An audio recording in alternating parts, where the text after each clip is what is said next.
I'd like to welcome everybody to the Delaware County Redevelopment Commission. It is September 14th, 2023, times 9:01. If everybody could please stand for the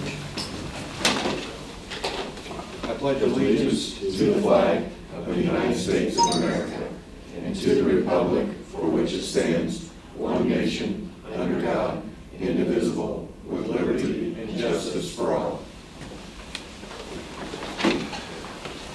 Brad, could you do the roll call, please? Yes, sir. Commissioner King? Here. Angie Boyer? Here. Rob Keesley? Here. Sharon Witterly? Here.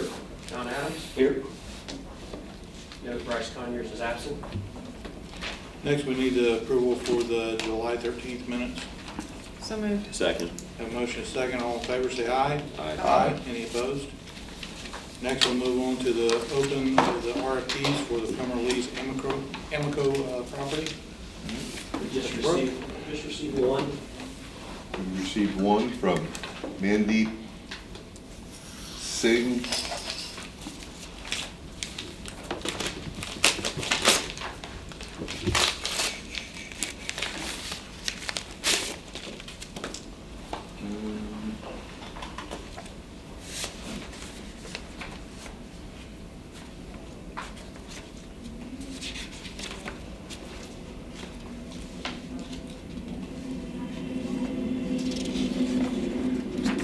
Let's see.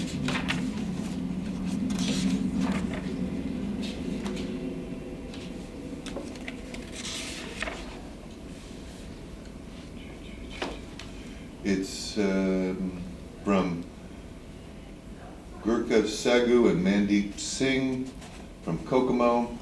They bid $151,000 for the property. Construction of a gas station facility with 4 fuel dispensers and a canopy with a convenience store, approximately 3,500 square feet.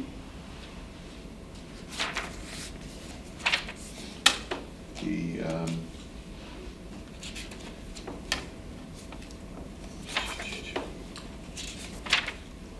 proposal is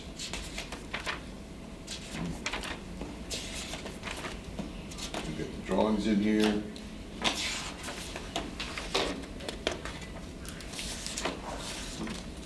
I think the cost for the investment cost is about 1.7 million is what I remember seeing before. So there will be some employment. At least they don't really say exactly how many.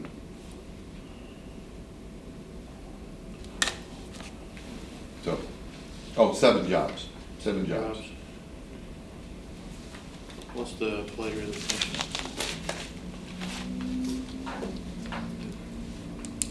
You take a motion to accept it? And that's the only one you received, correct? Yes. Okay. I'll take a motion, or I'll make a motion to accept.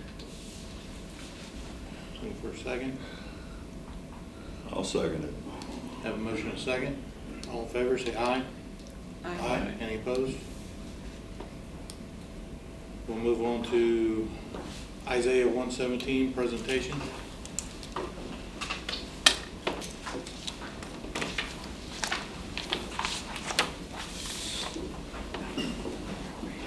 Yeah. Thank you. Now, I have a slideshow behind you, which is kind of difficult.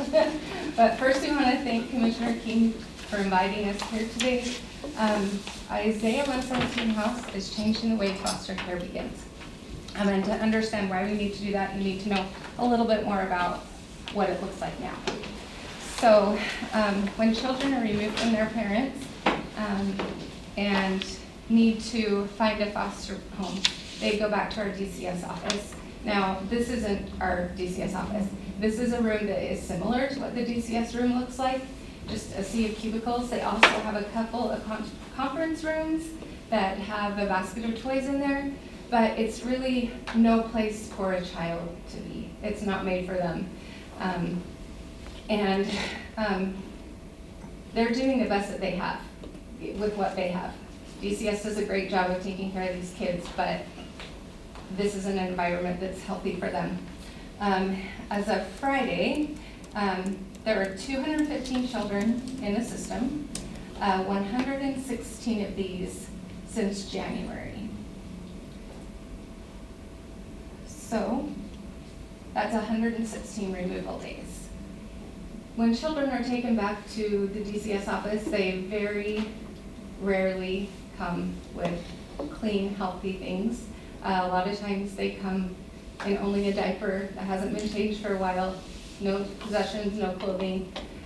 They really need a bath. There's not a bath at the DCS office. And our founder found out about removal day when she was training to be a foster parent. And she said, no, wait, tell me that again? Kids come here, and he said, yeah, there's a little girl who slept right there on the floor last night. And she said, there has to be a better way. And so she thought, what if there's a home? What if there's a home that has beds and baths and toys and a place where they can feel safe? What if there was a home that had volunteers to color with them, play with them, bake cookies, give them a bath, tuck them into a bed? This is a much safer and less traumatic way that children can be safe for a few hours to a few days. In the last month or so, we've had a couple of families staying in the DCS office for a couple of days. They do have one couch, but if you're a family of 5, it's really hard to sleep on that one little couch.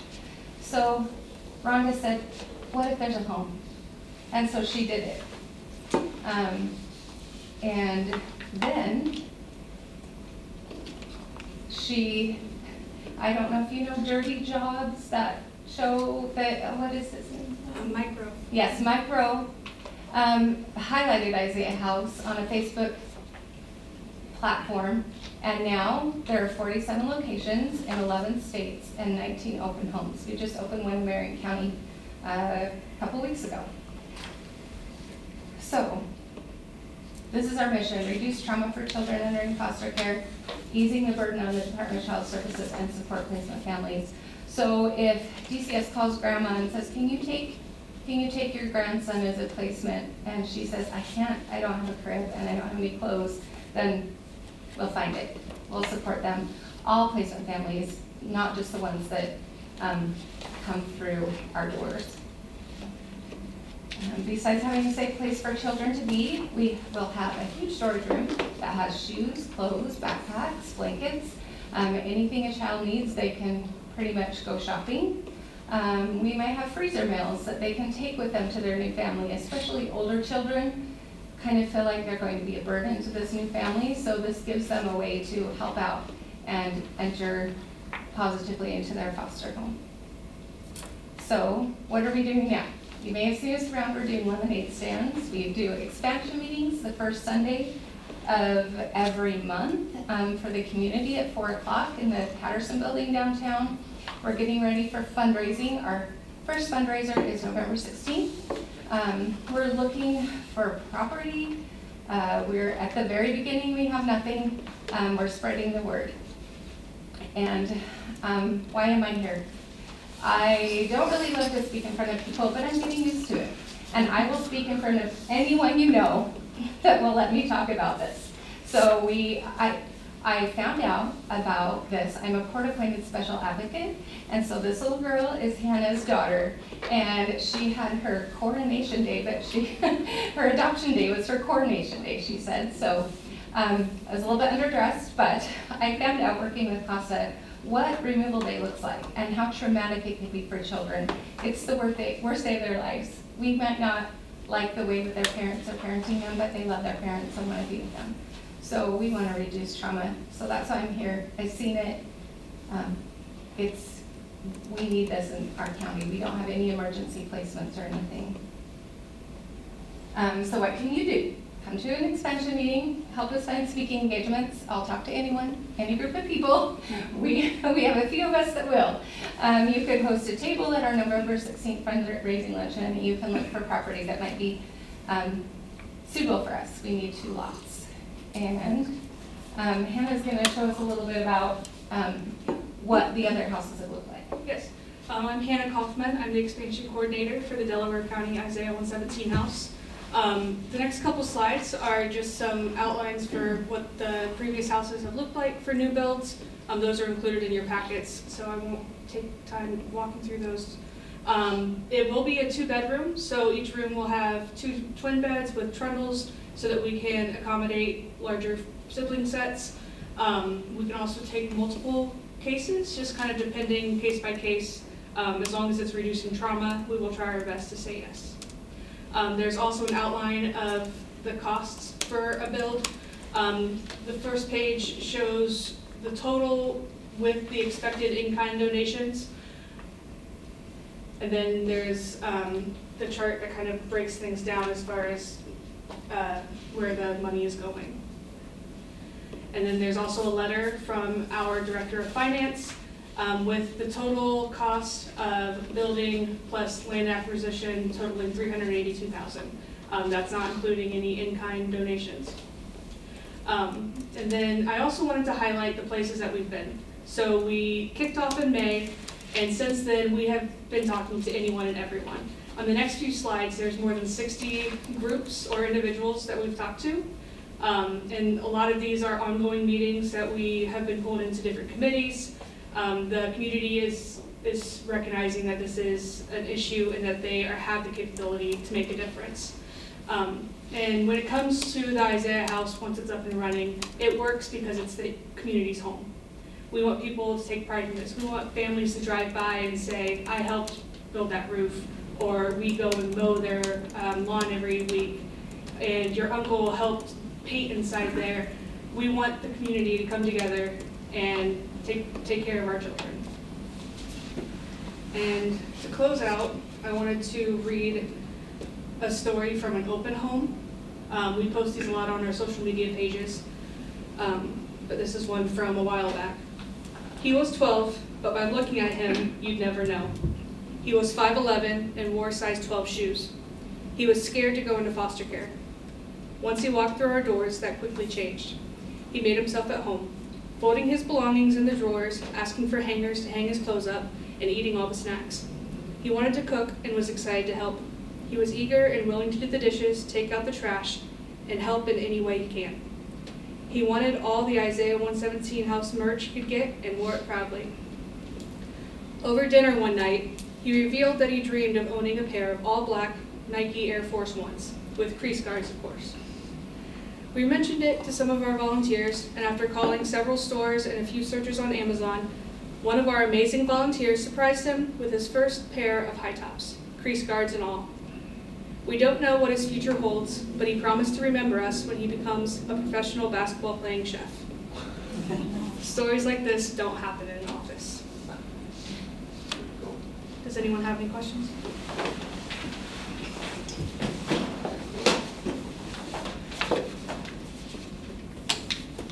Anybody have any questions? Thank you very much. Yeah, thank you so much for letting us Appreciate know. your hard work. I can say one thing, being in law enforcement, working with DCS, I see firsthand with the children, leaving the houses, getting placed into the foster care, and you all right, they leave with nothing.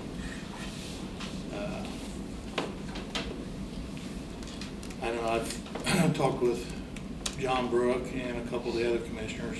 We have property, the commissioners have property. It's located the southwest corner of Cornbread Road and Tilton, the 4 acres we talked about.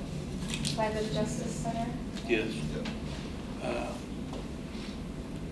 We would like to work with you guys and give you the property.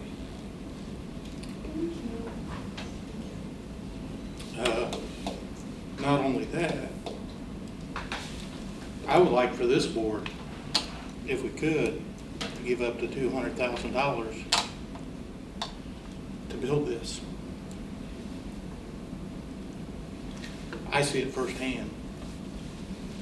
And we talk about adults all the time, how we need to help the adults. We hardly ever talk about the kids.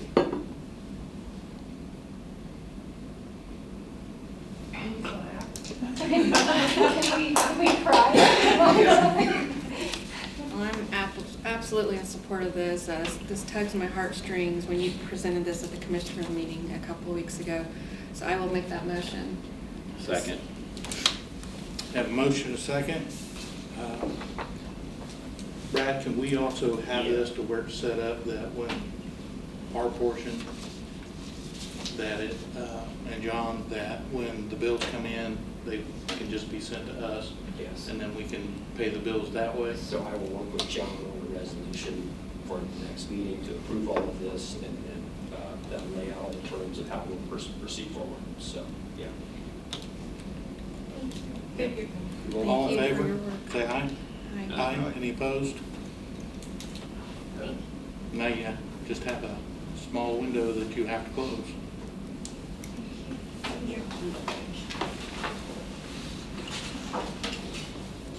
We'll move on to Resolution 2023-10, adopt bond resolution, Part 1, revenue bond.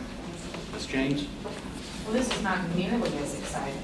It's gonna be hard to follow that up, ain't it? I think I need to leave right now. This is tear go exercise, isn't it? Oh, my goodness. I'm happy to go over these documents with Brad. Do you want to talk a little bit about the project? Yeah, so the project consists of, as this board knows, a second entrance into Part 1. We've also discussed possibility assisting Angie with the bridge project. She also is working on near the area. Also streetlights into Part 1 in that area. Also possibly consist of a stoplight at the second entrance on State Road 332. Our capacity estimated now to bond is only $3.1 million. So that's not exactly enough maybe to do everything that we needed to do there. So we're working on estimates now.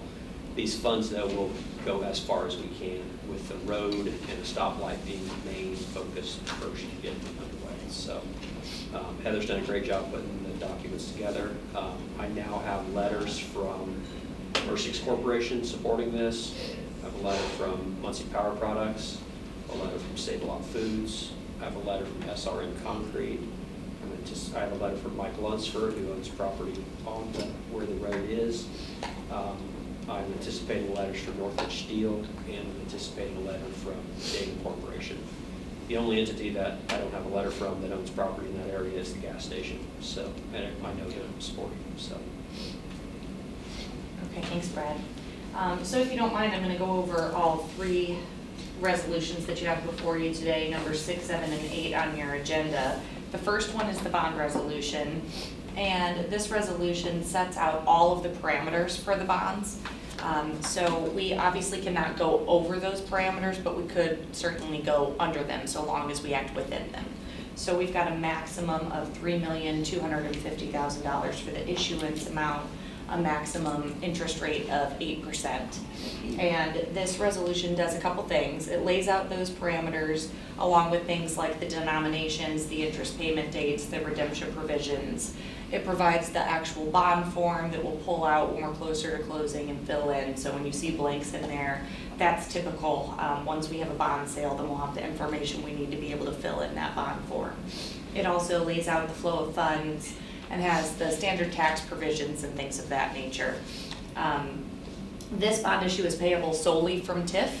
We don't see a lot of deals like that because not all TIFs are mature. So when you've got brand new TIFs, that wouldn't be a security that would be interesting to the bond market. But with this particular situation, with the mix of taxpayers that you have in this area and the TIF that you have coming in, it's a strong TIF stream, so we feel like we can issue this bond payable solely from those TIF dollars. So that's the bond resolution. The second resolution before you is simply an appropriation resolution, and we're only asking you to introduce that today, and then after you hold the public hearing at your November meeting, then consider adoption of that appropriation resolution.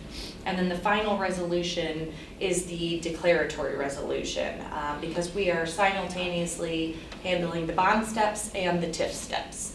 So as I'm sure you're familiar, the TIF steps are starting with you to have you consider the declaratory, and then going to the Plan Commission, then to the commissioners, then back to you at the November meeting to ask you to hold a public hearing, and then consider adopting a confirmatory resolution that simply confirms what you're doing today at the declaratory resolution stage.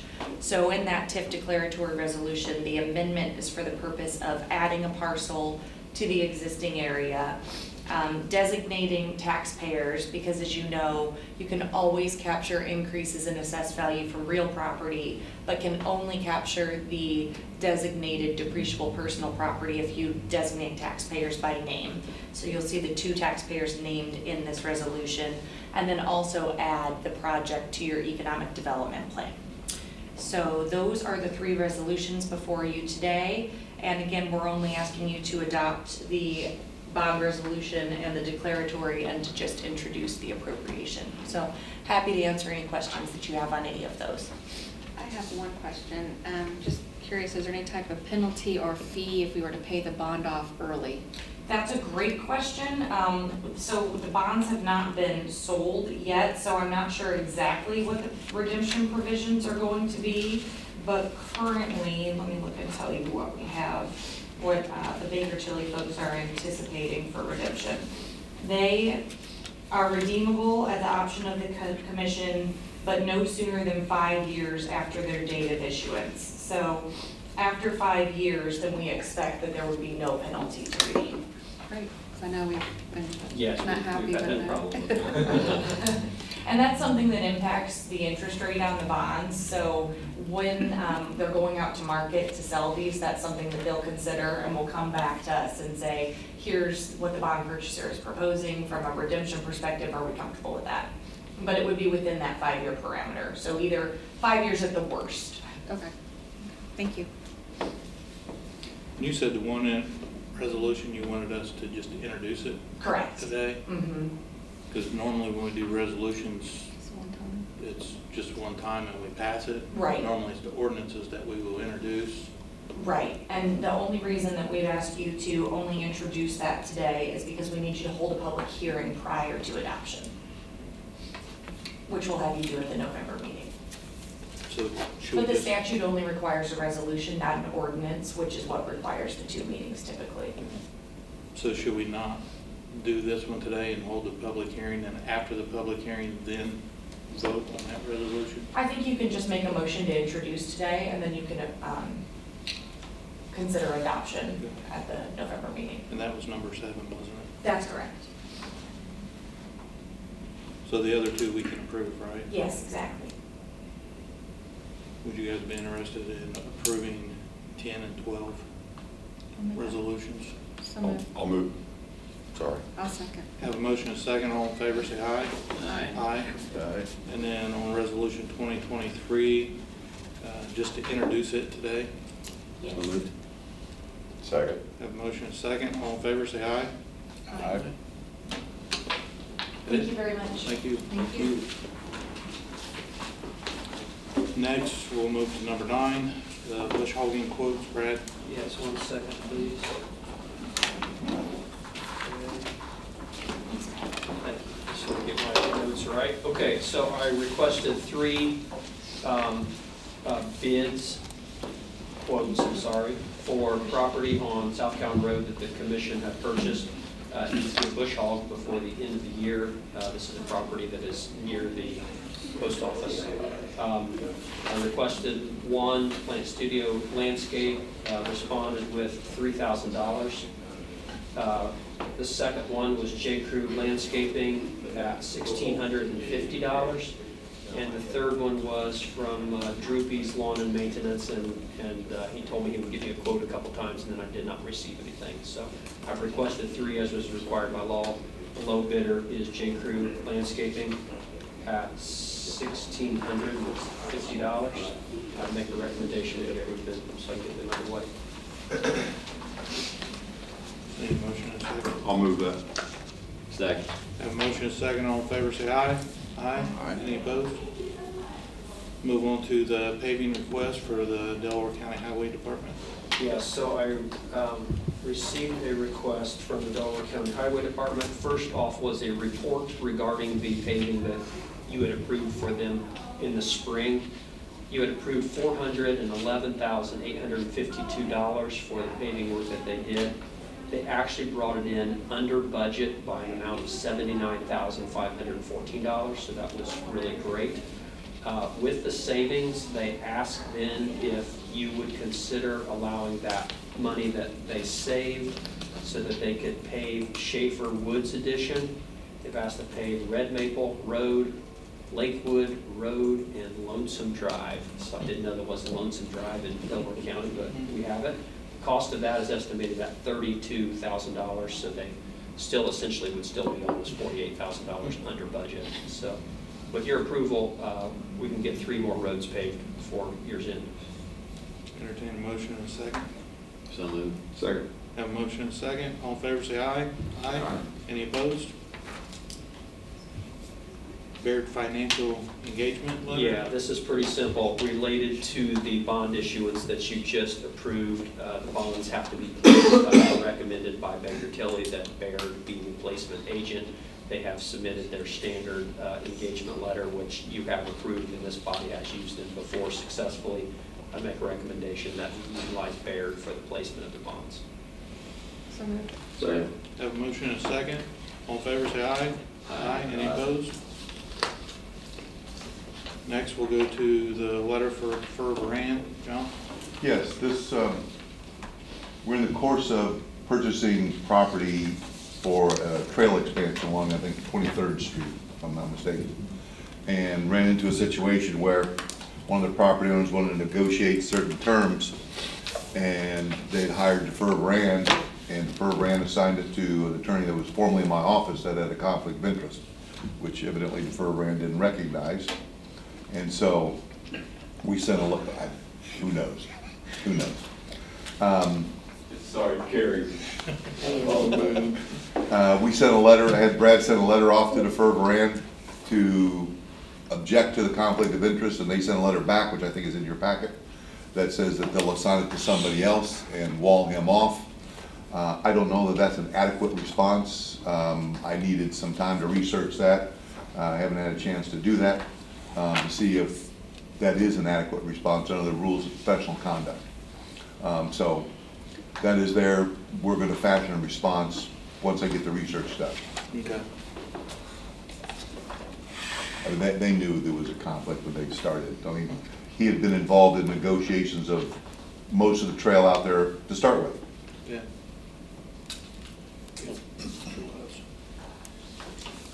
Okay, we'll move to 14, Business Entrepreneurs Showcase, Bill. Yep.